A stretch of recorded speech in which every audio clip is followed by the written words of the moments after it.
Lightning spends the entire movie trying to return to his glory days and fails.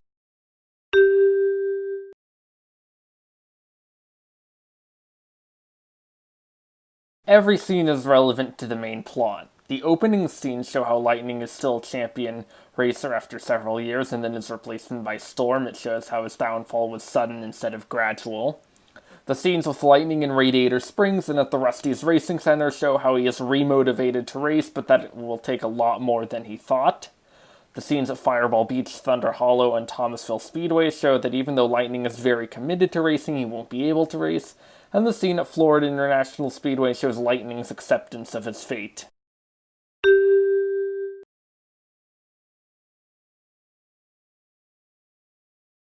The theme of this movie seems to be you can do anything if you put your mind to it, but at the end the theme is revealed to actually be about accepting retirement and training future racers.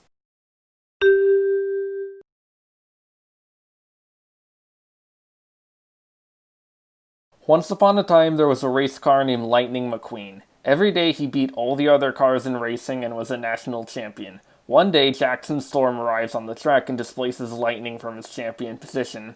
Because of that, Lightning trains extra hard to beat Storm. Because of that, Lightning realizes that he will never be a champion race car again. Until finally, he quits being a racer and starts training crews.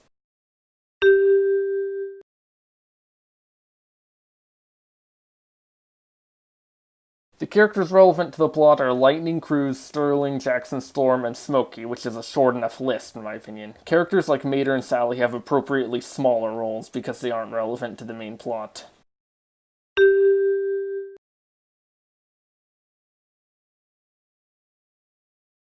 Lightning has spent his whole career being the fastest race car on the track, but all of a sudden he isn't.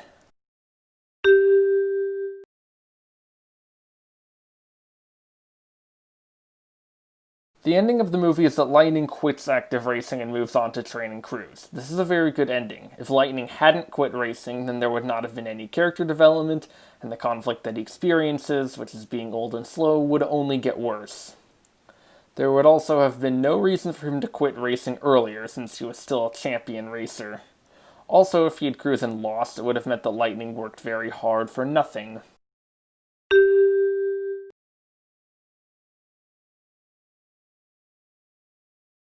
When writing this film script, the production team researched and did interviews with NASCAR racers and sports psychoanalysts who confirmed that most athletes can't imagine themselves doing anything else.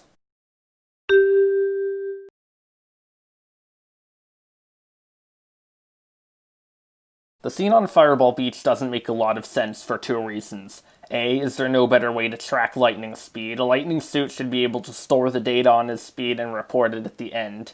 Alternatively, they could have set up a radar camera at the end to track his speed. And B, as soon as the scene is over, Lightning says that it was a waste of time because he didn't learn new skills, when he could have decided to end at any time.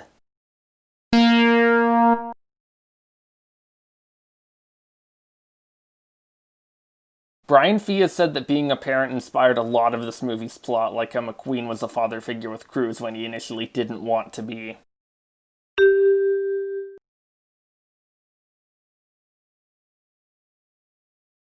Development on this film began only a few months after the release of the second film. This allowed the production team to see what they did wrong.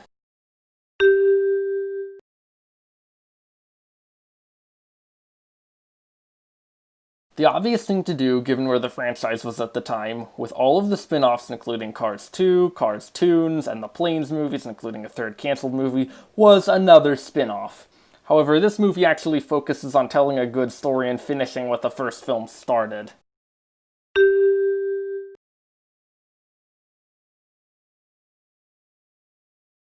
Lightning still wants to compete in the race even after we know that he has no chance of winning.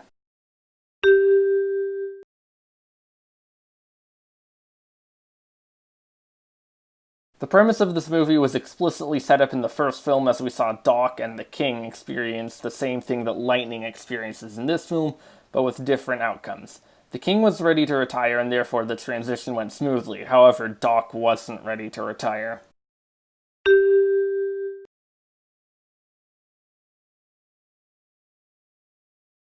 When Lightning crashes due to being unable to beat Storm, it is totally understandable that he is shocked, as his fall from stardom happened over a single season.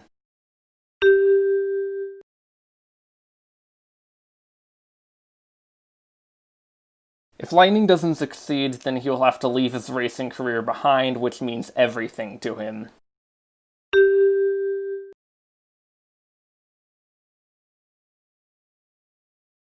The second film being made was actually helpful for the filmmakers, as they knew which direction the franchise shouldn't go in, and it was useful simply for the time gap.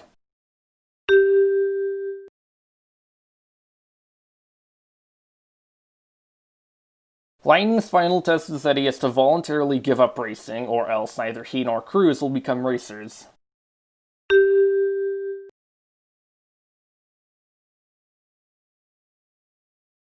There are two things that happen in the film to get McQueen out of trouble, and neither of them are coincidental. Near the beginning, Lightning convinces Sterling to let him race, and at the end, Lightning makes the decision on his own to enter Cruz into the race.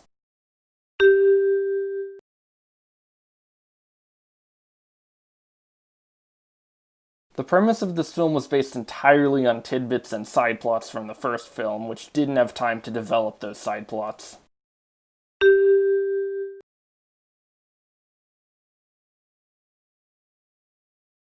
Unlike the second film, this film actually has a relatable external and internal conflict.